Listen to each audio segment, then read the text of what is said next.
नमस्कार। एक ऐसा ज्ञान है जो किसी भी आध्यात्मिक रास्ते से बिल्कुल उल्टा चलता है। इसका नाम है अष्टावक्र गीता। ये एक ऐसा ग्रंथ है जो कुछ बनने या पाने की बात ही नहीं करता। ये तो बस उस सच को महसूस करने की बात करता है जो हम पहले से ही हैं। तो फिर सीधा इसी सवाल पर आते हैं, आखिर इस ज्ञान में ऐसा क्या था जो इतना खतरनाक माना गया कि बड़े बड़े सम्राटों के सिंहासन तक हिल गए? क्यों इसे आम लोगों की पहुंच से हमेशा दूर रखा गया? देखिए, इसका जवाब बहुत ही सीधा और उतना ही गहरा है। ये ज्ञान हमारी पहचान की उस जड़ पर, उस नींव पर चोट करता है जिसे हम मैं या अहंकार कहते हैं।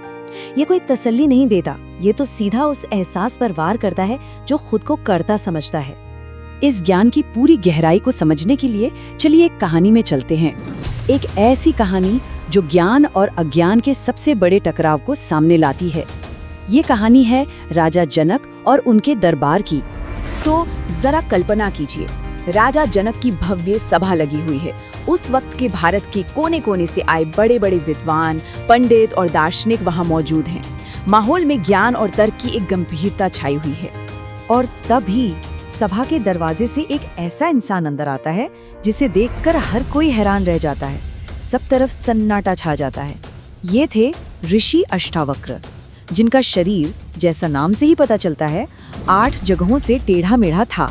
अष्टावक्र जैसे ही चलकर सभा के बीचों बीच पहुंचे, वहां बैठे विद्वानों में एक फुसफुसाहट शुरू हो गई और देखते ही देखते वो दबी हुई हंसी एक जोरदार ठहाके में बदल गई। उन्होंने बस शरीर का टेढ़ापन देखा, उसके अंदर छिपे ज्ञान को नहीं। लेकिन तभी कुछ ऐसा हुआ जिसकी किसी ने कल्पना भी नहीं की थी। अष्टावक्र उन सभी विद्वानों से भी ज्यादा जोर से और ज्यादा देर तक हंसने लगे। उनकी हंसी में इतना दम था कि पूरी सभा अचानक से एकदम शांत हो गई। अब सबकी नजरें सिर्फ उन पर थी। राजा जनक भी हैरान थे। उन्होंने पूछा, ऋषिवर, ये लोग तो आपके शरीर को देखकर हंस रहे थे, पर आपके हंसने का क्या कारण है? तब अष्टावक्र ने गरजती हुई आवाज में कहा, राजन, मैं इसलिए हंसा क्योंकि मुझे लगा था कि ये ब्रह्मज्ञानियों की सभा है, पर यहाँ तो सिर्फ चमार बैठे हैं, वो जो सिर्फ चमड़ी को देखते हैं, उसके भीतर की आत्मा को नहीं। अब ये कोई मामूली अपमान नहीं था, ये अष्टावक्र का पहला और सबसे गहरा वार था उस अहंकार पर जो खुद को ये शरीर मानता है। और बस यहीं से उस महान संवाद की शुरुआत हुई जिसे आज हम अष्टावक्र गीता के नाम से जानते हैं। अष्टावक्र ने आगे पूछा, राजन, एक बात बताइए, क्या गन्ना टेढ़ा हो तो उसका रस भी टेढ़ा हो जाता है?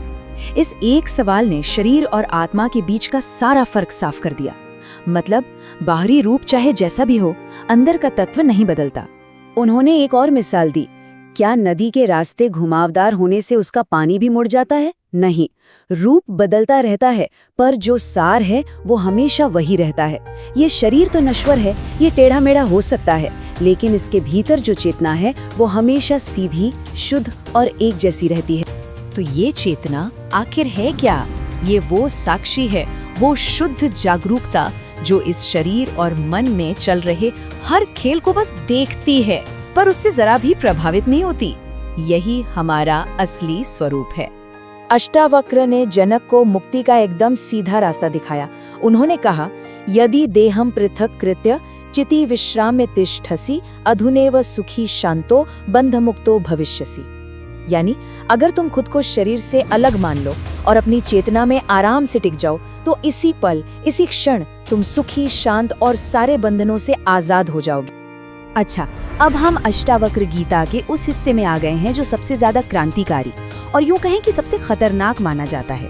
ये वो शिक्षा है जो हमारे हर तर्क, हर विश्वास के बिल्कुल उलट जाती है। देखिए, हम सब अपनी जिंदगी कर्ता बनकर जीते हैं। मैंने ये किया, मैंने वो हासिल किया, मैं हार गया। ये जो कर्ता होने का भाव है, यही हमें सुख और दुख के चक्र में बांधता है। अष्टावक्र कहते हैं, कर्ता नहीं, साक्षी बनो। बस देखो कि सब कुछ अपने आप हो रहा है, करने वाले तुम हो ही नहीं। उन्होंने जनक से कहा, धर्मा धर्मो सुखम दुखम मानसानी न ते विभो न कर्तासी न भोक्तासी मुक्त एवासी सर्वदा। इसका मतलब है कि ये धर्म, अधर्म, सुख, दुख, ये सब तो मन के खेल हैं, तुम्हारे लिए नहीं है। न तुम करने वाले हो न तुम भोगने वाले, तुम तो हमेशा से सदा से ही मुक्त हो। ये सुनना था कि जनक का पूरा अस्तित्व ही कांप उठा। सोचिए, एक सम्राट जिसका पूरा वजूद ही करने पर टिका है, फैसले लेना, युद्ध लड़ना, राज करना, उसे ये कहा जा रहा है कि वो तो करता है ही नहीं। बस यही वो असली वजह थी कि इस ज्ञान के सामने बड़े बड़े सिंहासन तक कांप जाते थे। किसी भी राजा की पूरी शक्ति सिर्फ 2 शब्दों पर टिकी होती है, मैं और मेरा। अष्टावक्र का ज्ञान इन दोनों ही खंभों को जड़ से उखाड़ देता है। जरा सोचिए, अगर कोई योद्धा ये मान ले कि ना कोई मारने वाला है ना कोई मरने वाला, तो वो युद्ध कैसे लड़ेगा? अगर कोई राजा अपने ही साम्राज्य को एक सपने की तरह देखने लगे, तो वो राज कैसे करेगा? इसीलिए ये ज्ञान खतरनाक था। ये समाज की पूरी व्यवस्था के लिए एक विस्फोटक जैसा था। अष्टावक्र का ज्ञान कोई मीठी गोली नहीं है, ये एक सर्जरी है। एक ऐसी सर्जरी जो कर्ता होने के अहंकार को, जो हमारे सारे तनाव और दुखों की असली जड़ है, उसे काट कर हमेशा के लिए अलग कर देती है। इसमें तकलीफ जरूर होती है, पर मुक्ति भी यहीं से मिलती है। इस अद्भुत संवाद के अंत तक आते आते राजा जनक को वो हासिल हो चुका था जिसे दुनिया की कोई भी दौलत नहीं खरीद सकती थी। मुक्ति का वो आखिरी रहस्य अब उनके सामने खुलने ही वाला था। अष्टावक्र का जो अंतिम संदेश था वो बहुत ही सरल था। मुक्ति या स्वतंत्रता कोई ऐसी चीज नहीं है जिसे सालों की तपस्या से कमाना पड़ता है। ये कोई मंजिल नहीं है जिसे पाना है।